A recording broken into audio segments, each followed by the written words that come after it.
Yo, what is up? What is up? What is going on, everybody? How we doing? How you doing? That's really how I'm supposed to really say that question. I know a lot of people appreciate Friends or the Tony Soprano, but how you doing? That's the right way to ask that question. It's never how are you doing. It's how you doing. All right?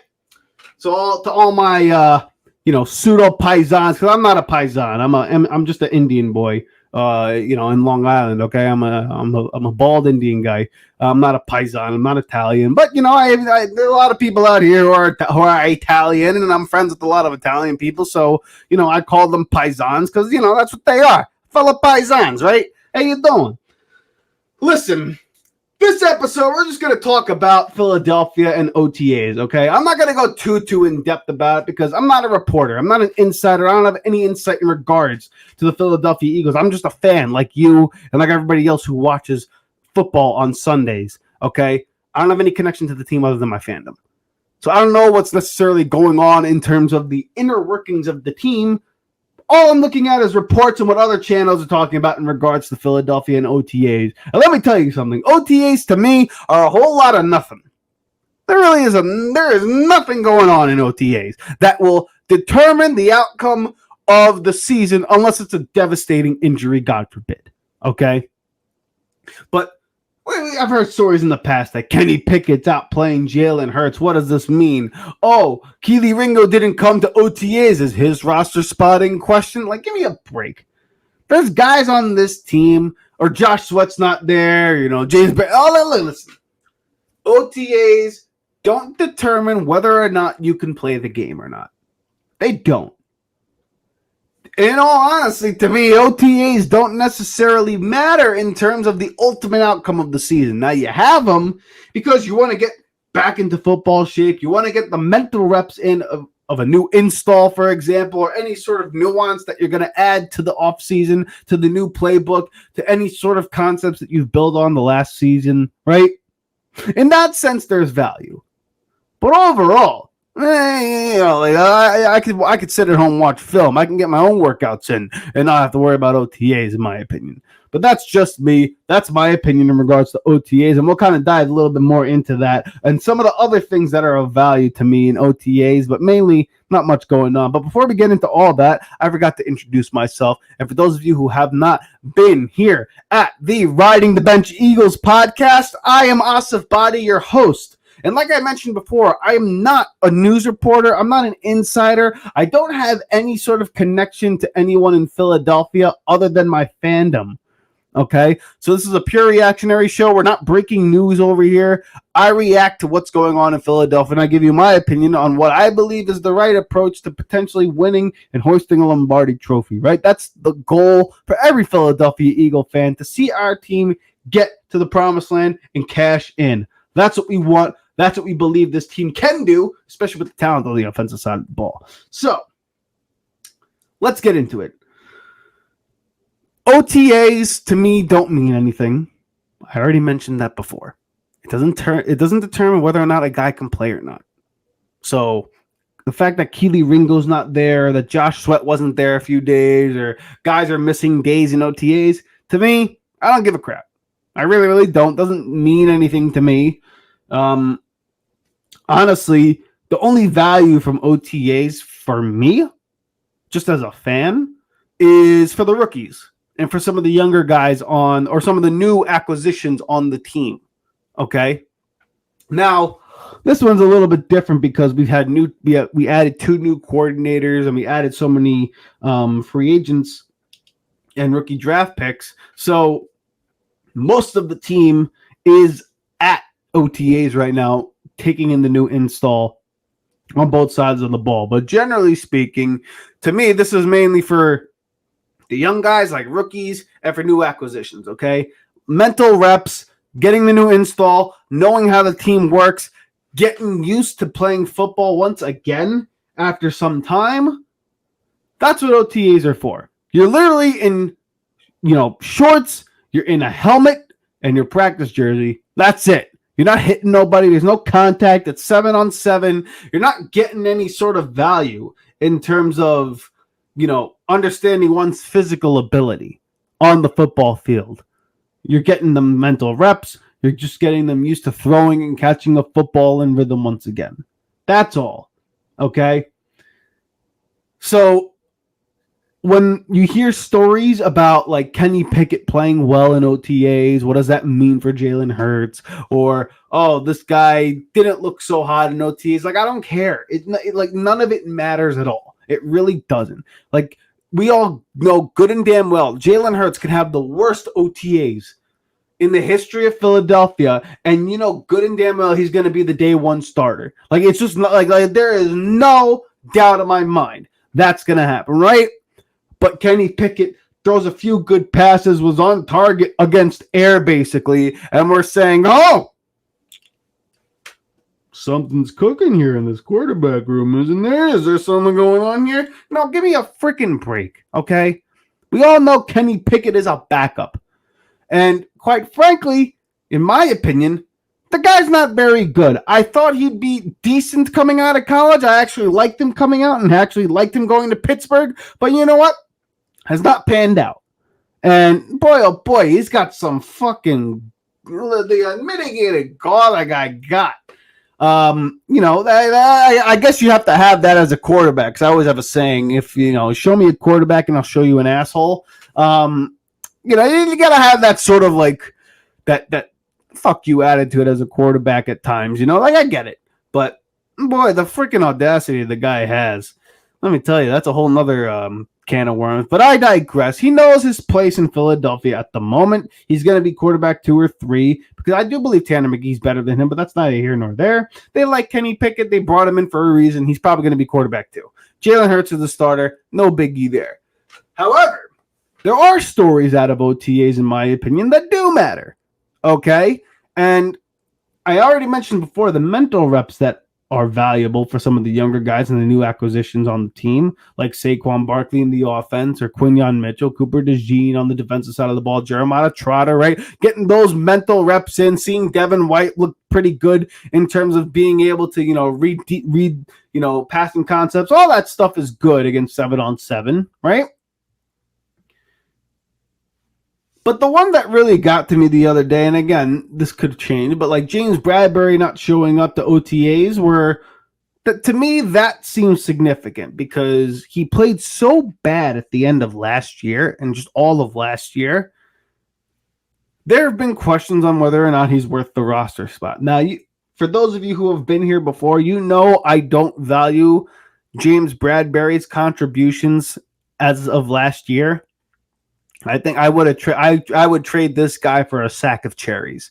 Like that guy does not belong in Philadelphia anymore, in my opinion. But for those of you who do support Bradberry, they'll say like, "Hey, he goes one good year, then one bad year, one good year, one bad year," and this is the season where he could have a good year in terms of that pattern. But you know what? Plus side of 30. You played like dog crap for a team that had Super Bowl aspirations at the time last season. And as the season went on, you became more and more and more of a liability on the field where teams were literally targeting you. Wherever you were, we threw the ball at you. That's what they did. That's what they were thinking. You can't be on the roster when you have so many defensive backs here in Philadelphia, especially the talented ones at that, with Quinyon Mitchell, with Cooper DeJean, Darius Slay, Isiah Rodgers, Keely Ringo, Ricks, all the other young guys in the back room there. You don't belong. So him not being there, to me, in my opinion, actually is significant because after June 1st, he could be a roster cut casualty and cost only $4.5 million to let him walk. And I'll take that on the chin. I'd rather do that. No one's gonna trade for James Bradberry, not with the contract that he has. So take the hit of $4.5 million. You still got good cap space. It's not like you're in jeopardy of losing big time money here. Get him out. Let him walk. See if you can find employment somewhere else. But he just can't be in Philadelphia anymore. So that's where I stand on Bradberry. I hope he gets cut, and I really don't want to sound like I am hoping the guy becomes jobless. I just don't want him in Philadelphia playing significant football for us. Like, he does not belong in that role anymore, okay? And with the talented guys that we have back here, because like Isiah Rodgers, they said Isiah Rodgers looked good in OTAs. DeJean looked pretty good. Quinyon Mitchell has shown some great athleticism here, right? Like, all these things, and those type of things in terms of, the status of Bradberry's sake can matter. Especially with the way he ended last season, and you decide not to show up to OTAs. And again, I'm not knocking him for it, but like, you would think, hey, I played like dog shit last year. There's a new defensive coordinator here, new coaches. I need to make a good impression. I got to make sure that I got my game right. Let me come to OTAs and get some reps in. Doesn't seem like that's the case. So I think he's gone. And in that sense, that's probably the most significant thing coming out of OTA, in my opinion. I believe his future in Philadelphia is done. And you can hold me to it here if you want. Maybe I'm right, maybe I'm wrong. And if I'm wrong, let me hear it in the comment section below, because I love hearing the engagement. I love seeing it. And I love to hear your guys' thoughts, because quite frankly, this guy, like I said, I would trade him for a sack of cherries. And if it only is going to cost us in Philadelphia $4.5 million to let him walk, so be it. Let him be gone. I don't give a damn anymore. He does not belong here. We got better players than him. Let it be known. Let them get the reps. Okay? Outside of that, though, OTAs mean nothing. Which is why I don't really make a lot of content during this part of the year. Because what the hell am I going to say that you guys are going to take of value going forward? And I know some of you wise asses are going to say, we don't take anything you say of value. And then with that, I would say, you know what? To each their own. Okay? But that's neither here nor there. I digress. My point being is OTAs mean nothing for the most part. They just don't mean anything. It doesn't give you any insight on whether or not a guy can play. Until the guy puts shoulder pads on and a helmet and is going to hit, you don't know if the guy can play. Everybody's got a game plan until they get punched in the mouth. Right? That's what football is. You can look great in a freaking helmet and shorts. Hell, I know me. I look like a goddamn superstar when I had helmets and shorts on. I was a freaking stud. But damn it, you put pads on me and I had to take a hit. Well, son of a bitch, that hurt. Okay? And I wasn't necessarily built for the constant contact over and over again. Not that I couldn't play. Check League Pass. I can play. Shout out to League Pass, by the way. But that's not the point. I keep going on, tangents. But really, these things don't matter. They just don't. And I'm not going to sit here, make weekly content about OTAs that don't matter. Training camp's going to start soon. And once training camp rolls around, that's when you're going to start to see some more, significant reporting and actually get more insight about the status of the team. But until then, this is a bunch of dog shit. Really, really is. And you know what? Philadelphia, as of right now, all it is a roster on paper. And that's with every team in the NFL. And that's the beautiful thing about the NFL. Every roster is on paper right now. How we look going forward, maybe it starts in OTAs, but quite frankly, it starts later on in the summer. And until that time comes, I'm not taking anything of value from the OTAs. My apologies. And I know you wish you wanted more. I'm sure you wanted to hear more opinions from other channels about OTAs, but they got nothing because it means nothing. So yeah, that's the status regarding OTAs in my opinion. A bunch of dog shit. And I know I just kept saying the same thing over and over and over again for the last minute and a half. So with that, I think I'm just going to end the episode because quite frankly, there's just nothing left to say anymore. Okay? And with that, let's call it a day. Oh, but before I go, because I am recording this on Memorial Day, special shout out to the veterans. Thank you for sacrificing your freedom for us to have our freedom, okay? And I'm not going to be cheesy and say they're the best team in the United States of America. That's the best team out there. I'm not going to do that because that's just stupid. But we do have to take the time to thank the veterans because it's a very selfless act for them to go ahead and join the armed forces so that we can sleep with both eyes closed at night. And I never want to forget that sort of privilege. Okay. I can be an asshole and I can make a lot of jokes about a lot of people and a lot of situations, but the veterans are, in certain instances, the veterans people tend to be lockstep in agreement with. We don't treat them very well in terms of policy throughout the country, which is unfortunate. And they deserve much better. And a day like today, we get to sit back and just show them appreciation. I think it's a very, very good thing. And it's one day where we all can be lockstep in unison with. And that's an important thing. So thank you to all the veterans. Thank you for all of those in the armed forces and all of those who have made sacrifices so that we, you and I, everybody else, can enjoy our freedom in the United States of America. Thank you very much.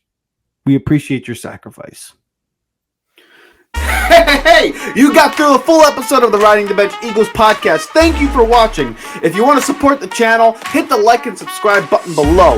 You can also check us out on Instagram at the Riding the Bench podcast with a K instead of C in the word podcast. And also check us out on audio platforms like Apple Podcasts, Spotify, iHeartRadio, you name it, we're on there. All of that is in the description below. Please come back next time for the Riding the Bench Eagles podcast. Thanks for listening.